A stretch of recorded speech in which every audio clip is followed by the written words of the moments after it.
Our award winner for Courageous Female Student Athlete is Memuna McShane. Here's her story. You might have trouble digesting it all, but listen closely. In 1996, Memuna was born in the war-torn African nation of Sierra Leone, where a savage civil war raged on for a number of years. When she was just a toddler, anti-government rebels stormed her family's home in the capital of Freetown, killing Memuna's grandmother, who was shielding her at the time. Memuna's mother died days later. During the attack, Memuna's right arm was intentionally shot, leaving doctors no choice but to eventually amputate. Memuna was then brought to the United States by aid organizations. She was put into foster care, and she was there for 2.5 years before she was told that a family wished to adopt her. Kelly and Kevin McShane and their 2 children were that family. Memuna's life could have gone in a number of different directions as a result of her experiences, those horrible experiences as a child, but as part of the McShane family and her own strong will for success, she has thrived now as a student at St. Andrew's Episcopal School, where she is a star player on the soccer team. In this video, you will see that Memuna did not simply survive the attack. She has made an affirmative decision to live, love, laugh, and dream. On the outside, I feel very confident, put together, but on the inside, I shake so much. I'm like, oh my God, can I do this? This is 17-year-old varsity soccer player Memuna McShane. On this day, for the very first time, she will share with friends and family a story. Her story.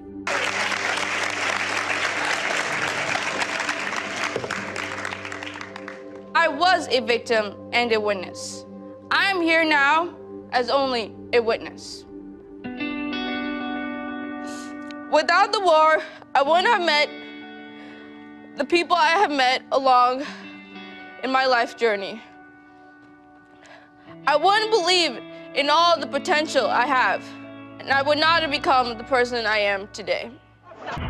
Memuna was born here in Sierra Leone, along the west coast of Africa, where a savage civil war had raged for 5 years between government and anti-government forces.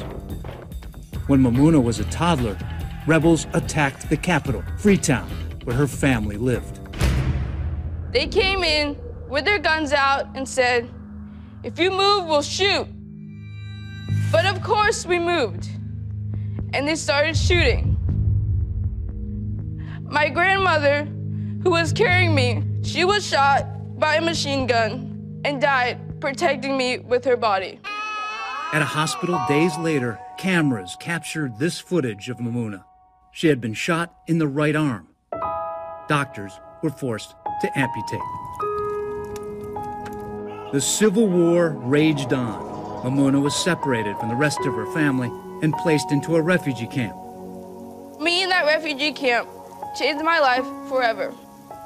The president of Sierra Leone at that time told one of his representatives to pick a child that was 2 or 3, was amputated, and was very cute. I fit all of those descriptions. And they chose me to be the poster child for peace. And so, the president of Sierra Leone brought Memuna to rallies and peace talks. Overseas today, the Secretary of State, Madeleine Albright, was in Sierra Leone, and that 3-year-old girl being held by Mrs. Albright has had her arm deliberately shot off by anti-government rebels. Less than a year later, aid organizations brought 4-year-old Memuna and 7 other refugees to the U.S. Her name is...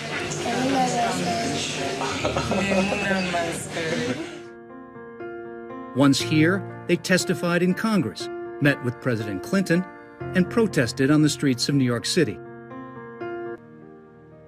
In 2002, after 2.5 years in foster care, Memuna was told a family in Washington, D.C.